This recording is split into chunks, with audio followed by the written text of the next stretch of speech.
Good morning, Flutterbies. It is Butterfly. How are you? It's a beautiful sunny morning, and I'm sitting here with my butterfly and my hot cuppa. And I'm going to do a book review, and this is Waking the Tiger: Healing Trauma by Peter Levine. So I'm just going to give some key highlights to the book as I've read it. It's a very quick read. The writing is actually quite large, and it is a quick read, meaning that I probably got through it in about 6 to 8 hours. Now, the other thing is I'm going to leave a link below because partway through the book, I found an audiobook version. So for as long as that is available, you can click onto that down below. And follow with the book. I would suggest to get an actual hard copy of the book while you're following, or at the very least look at the narrative because it's a printed version. It's not just an audiobook, there's a printed version to it. And the reason why I'm saying that is because the version that I found available sometimes inserts numbers, or because it's a mechanical voice, it doesn't read as well. It's not just a narrative. It inserts little numbers and things that make it difficult to understand. Or for instance, if there's like a figure, it'll read it from the top down rather than from left to right, which is how it would be meant to be read. So it's better if you're actually following and paying attention to the words on the screen. So that's my suggestion. Okay, so Peter Levine, first of all, is the kind of specialist, the expert globally on trauma, at least as we with regard to his publications and with regard to the work that he's been giving the public. So he's kind of the go-to guy right now for trauma.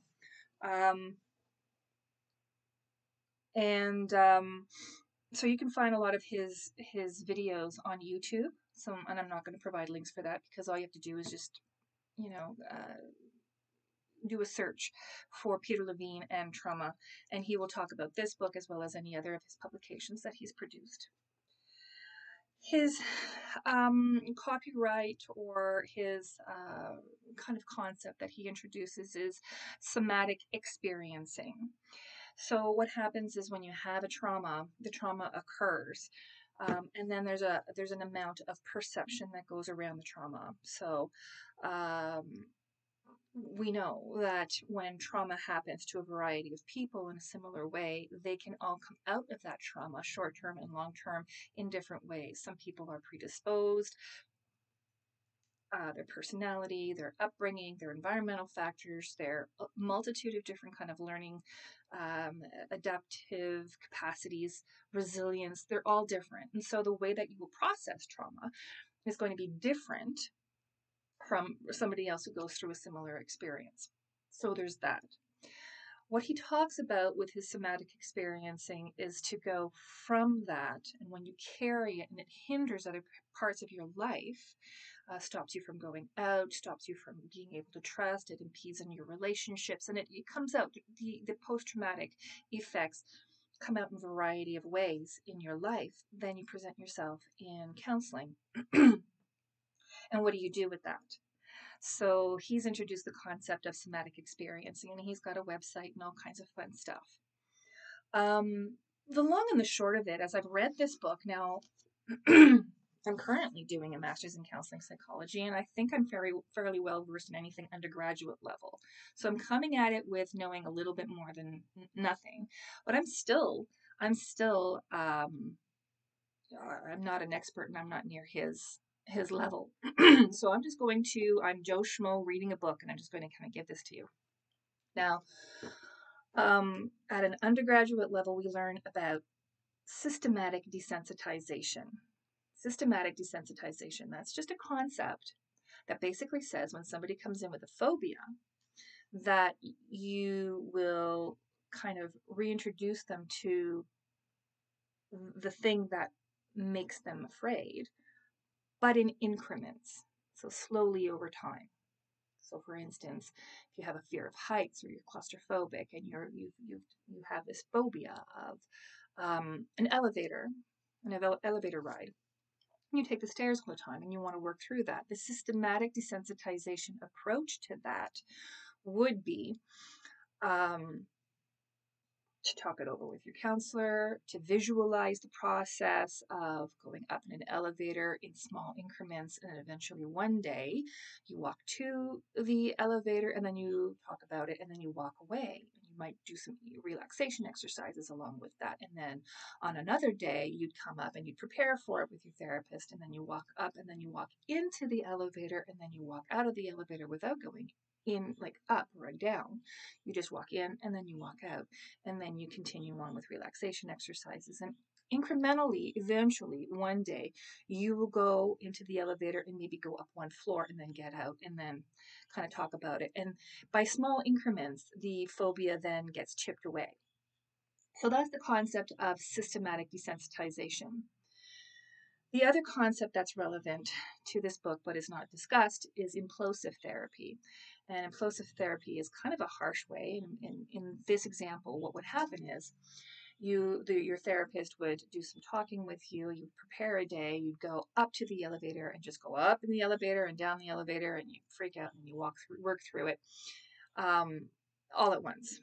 So you're just kind of purely exposed to the aversive experience, but you're not doing it alone, you're doing it with a therapist. So that's a crude way of explaining that, implosive therapy.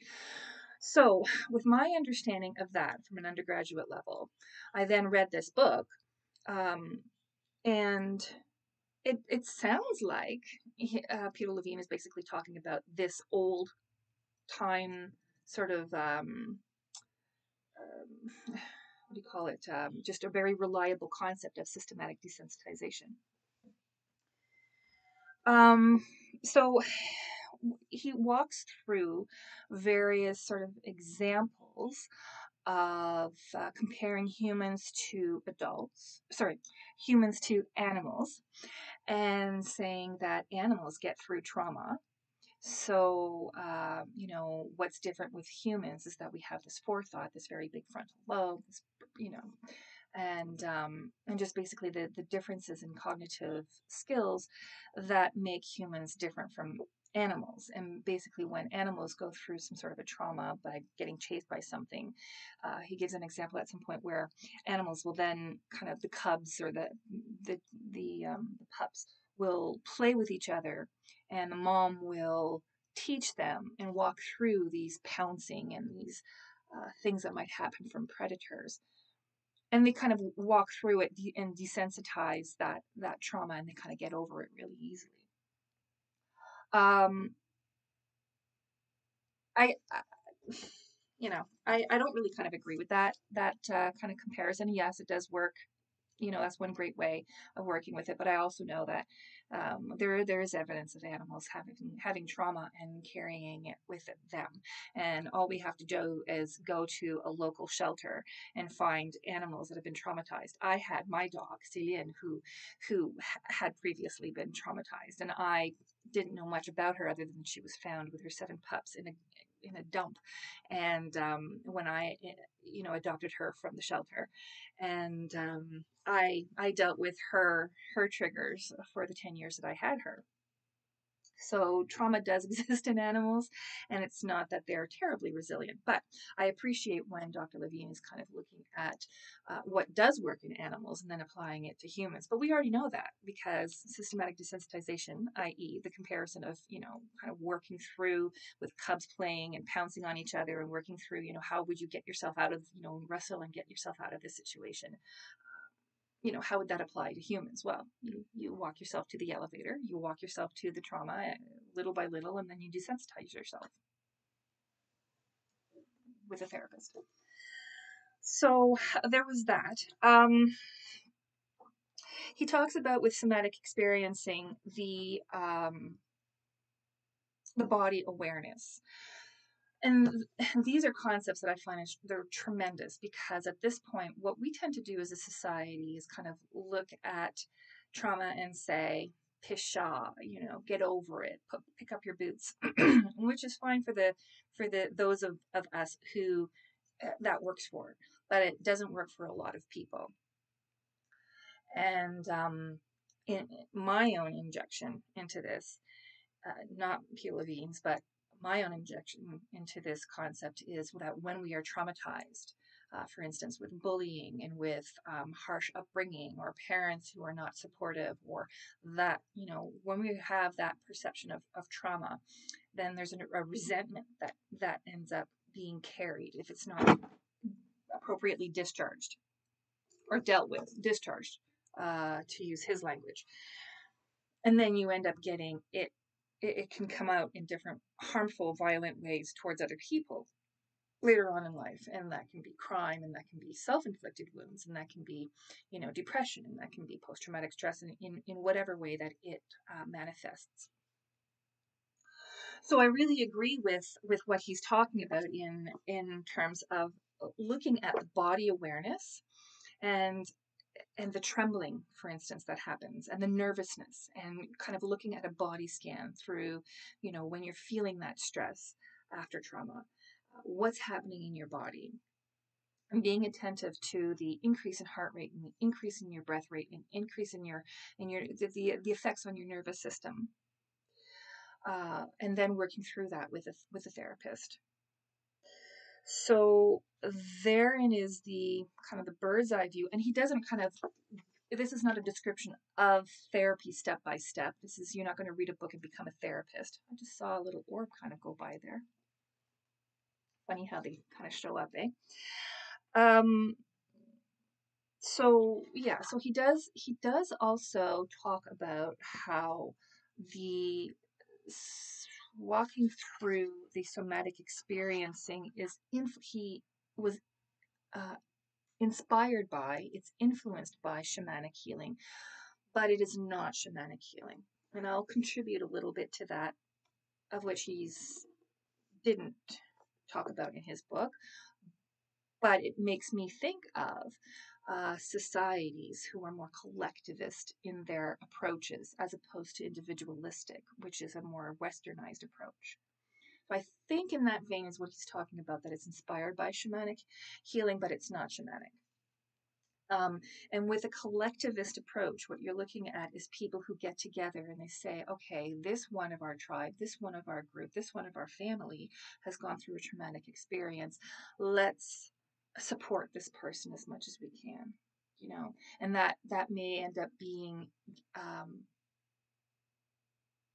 letting them talk, letting them share without giving your feedback necessarily to them, other than, I understand, what can I do to help you?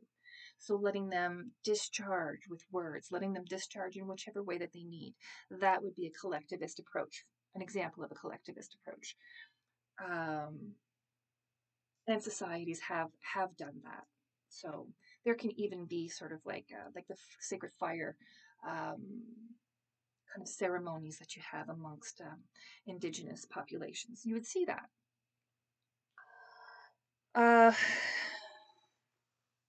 Oh yes, and then I've also simultaneously been reading through my program another thing that supports this collectivist approach with supporting people who are going through trauma, and that is a book that's by Sandra Collins, and I'm not going to get the title exactly, but it is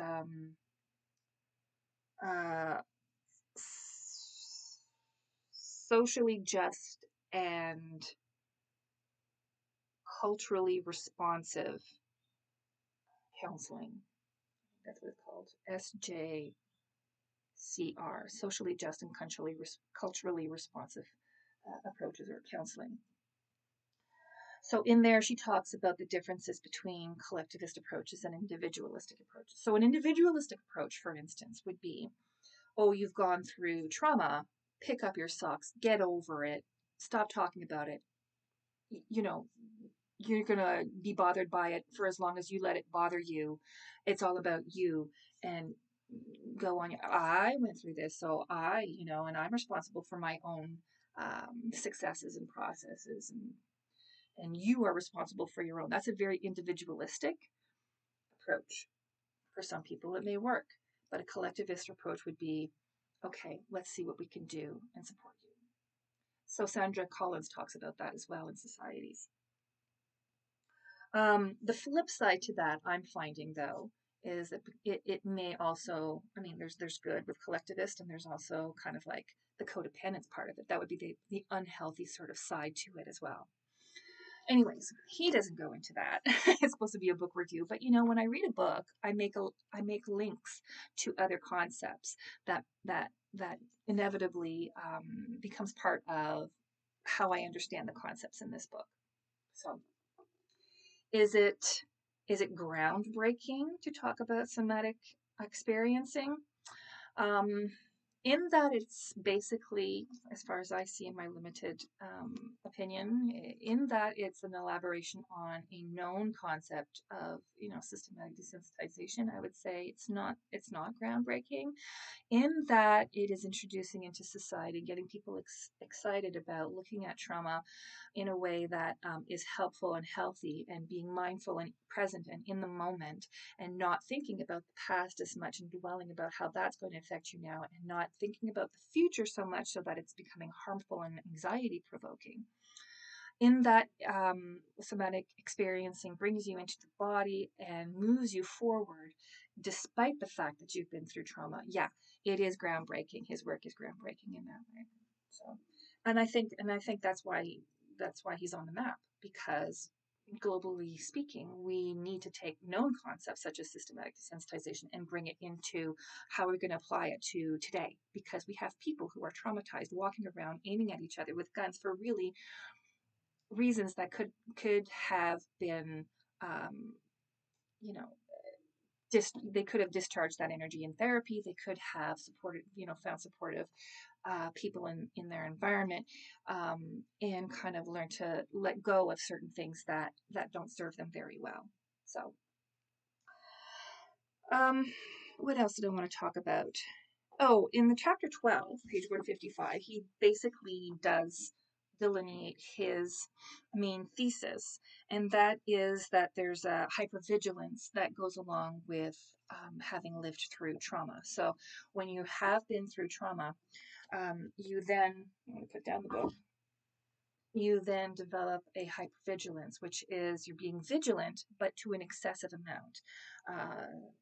Even more hypervigilant would be, more than hypervigilant would be like a paranoia where everything's gonna, bother you and come and get you. But a hypervigilance is basically saying, you're always on alert, you're always on, aware, you're always on, with big eyes, kind of like looking around and ready to pounce on people. So you'll find this with people who are very defensive. They want to bring you down before you get to bring them down. That kind of thing in an interaction. Because they've learned to always be defensive. They've learned to always be hypervigilant, to always be, aware of what can be attacking them. So you might see people who are hostile. You might see people who are on the defensive, amongst a number of other things. So he talks about being able to discharge that energy, but in small increments. So he had this client, I guess it was like the first client where it was a client that he found worth talking about. So this client, basically, she had so much anxiety and was so stressed, and her heart rate, she was plugged into like whatever was monitoring systems, and he saw that her breath rate was increasing and her heart rate was increasing, and she was being really, really stressed. So what do you want to, like, not tell that person? He says, the last thing you want to tell that person is, oh, just relax, because it probably wouldn't have worked in that situation. So what he did is he said, okay, there's a tiger chasing you.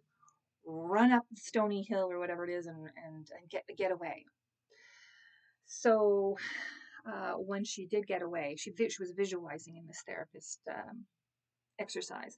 And when she visualized herself with a tiger running after her and getting away from the tiger, then her heart rate went back to normal and her breath rate went back to normal. But then it was dropping down to like worrisome low.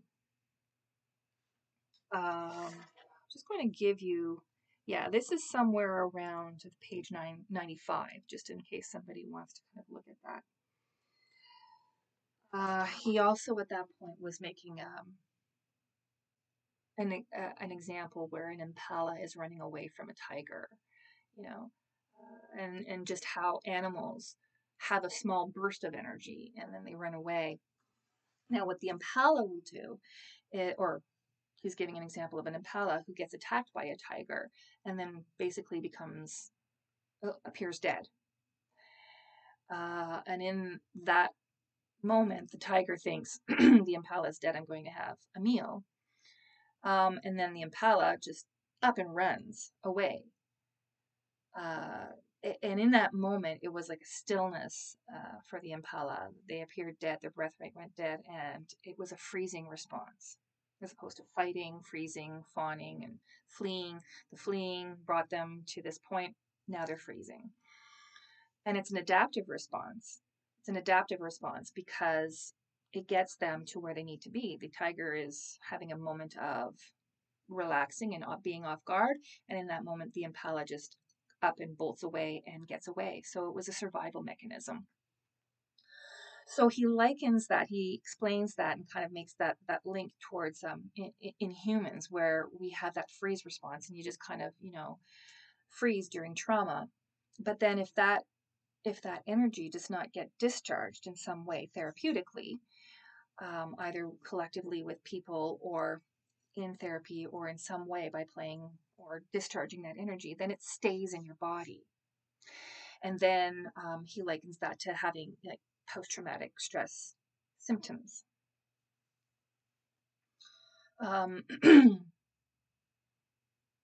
Tied into that too, these post-traumatic stress symptoms that he talks about with this energy that hasn't been discharged, he links it to fibromyalgia, or at least some considerable amount of people who have fibromyalgia and other kind of physical ailments. Excuse me. So that's not discussed in this book, but I've looked into him and kind of. Anyways, I've looked into him quite a bit over time, and that is something that he talks about, is fibromyalgia and other kind of ailments because of energy that has not been discharged, which is a very unscientific way. I mean, what is the operational definition of energy in this context and discharge? What is the mechanism by that? But anyways, so that's not explained in this book, but I'm sure that at his level it's explained somewhere. So there's that. Now there's two issues that I have that came up, and it's part of my own learning. And the average Joe who reads this may end up coming up with the same kind of issues or questions. So I'm sure that there's some logical explanation for it. But I will mention that on page 141, he does talk about dissociation and makes a parallel between the concept of dissociation and this disconnection, the somatic kind of disconnection. I don't really quite fully appreciate the comparison because dissociative sort of states basically have to do with thoughts and feelings. It can disconnect you from memory. So in that way, I can see the parallel. But the amnesia, the fugue states, the depersonalization, the different kind of levels of dissociation, for me, I understand it as a mental process, and I have not yet made the connection between that and the somatic links, the body links. So that's an issue that I have. And so when he talks about on page 141, the physical ailments are often the result of a partial or compartmentalized dissociation where one part of the body is out of touch with other parts. A disconnection between the head and the rest of the body can produce headaches. That's one of the somatic sort of, the effects of the symptoms of after trauma. And being careful not to use words that are diagnostic, like PTSD and that sort of thing. So PMS can be the result of a disconnection between organs in the pelvic region and the rest of the body. And I'm like, really? Where is the research that shows that? How do you make that connection? So sometimes he'll kind of say that there's this body of evidence or this fait accompli, and I'm like, how do you know that? What is the mechanism behind that? I want to know the mechanism. How does that work? So there's that. That's the issue number one. The other issue that I have, and it's more prevalent. More people, I think, if they read this book, would kind of come up with it. Although I've not heard it discussed, is more on the pages of page 113, 116, and 117, where he's discussing the case of Marius. Now, I read this twice, and I'm hoping that I'm explaining this correctly. But basically, Marius is, and he wanted the client wanted his name to be known out of pride because of the process of working through trauma, and he wanted his people, if they ever read the book, to be able to, share in the experience. Which again kind of shows that some societies are very collectivist in their approach to trauma, not at all shameful and hiding it from people, but yeah, put my name in the book. That is a very collectivist approach. So what he talks about is that Marius, living in, well, he calls them Eskimo, but I believe the term appropriately now would be Inuit. And there was a situation with dogs where Marius was attacked, and that was traumatizing. And I'm going to paraphrase and just kind of make it as succinct as possible. In therapy, working through this, there was a visualization, and Dr. Levine walked Marius through this visualization where he went back into this young age, this young coming of age sort of time in his life. Because when he was afraid of the dogs, it sort of impedes on how he's seen or how he perceives other people seeing him in his tribe. So he didn't want to carry that anymore. So this visualization basically walks him through eviscerating a bear. There's the long and the short of it. Eviscerating a bear, and the feeling of accomplishment from having eviscerated this bear, and the blood and on his pants, and feeling the pants on his legs and how that feels. And now I can appreciate that as being part of a systematic desensitization, or what he's calling, this therapeutic process, this visualization where you walk through things and you go back and you kind of switch the feeling that you were associating with the trauma in the first place. Okay, I get that concept.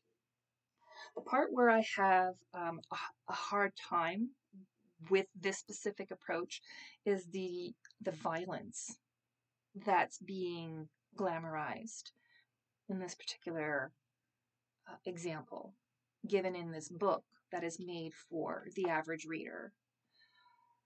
Because the message, for me, in my interpretation, basically says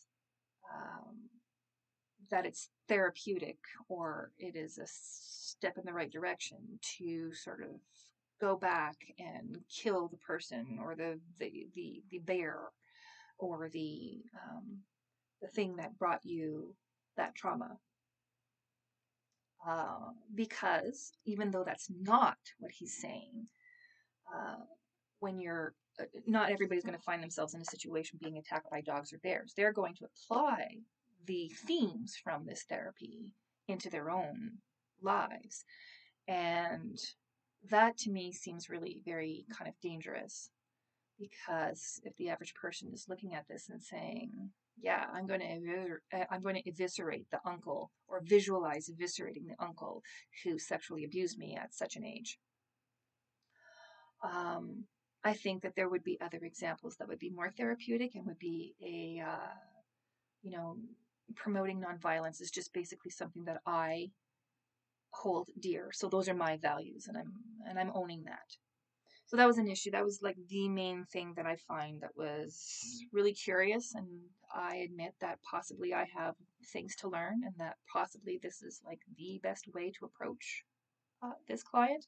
But when it's in print, and when it's in a book, and when it's being read by the general public, celebrating violence as something therapeutic, it bothers me. It really bothers me. So there's that. Other than that, though, I'm not discounting Pierre Levine as prominent in the therapy of trauma. I definitely want to learn more about him. I want to learn more about his approaches. I think I would like to continue working with trauma. Right now I work in a trauma-informed setting, definitely not a trauma-focused. But that is something that is interesting to me, which is why I'm reading about it, and I'm sharing my experience in reading this book. So, yeah, there's one place apparently on page 117 where he talks about blood being arousing, like an elation to Marius, and no longer being the traumatic event that he had in the beginning. So there's also the context within a hunter society that is important to note, because when you are amongst the people of the group or the men of the tribe that go out and do the hunting, uh, you're coming from an approach where people deal with blood and violence in a way to feed their folk, right, as a means of survival. That was not really elaborated on here in the book, and I just again kind of really take issue with the violent part of the therapy, the violence, the visualization of violence as part of desensitizing trauma. Okay, so that is basically that's what I have to say basically about that. Uh, it was a really good book. I really enjoyed it. It's not that quick a read, but you can get through it, with the auditory version, as I said, and with the exception of kind of overcoming shame and panic with retaliation as a means of therapy, with the exception of that kind of component, the whole bear situation. I think it's an excellent read. So I'm going to leave the link below, and I hope that you enjoy it too. Take care, onward and upward, and have a great day.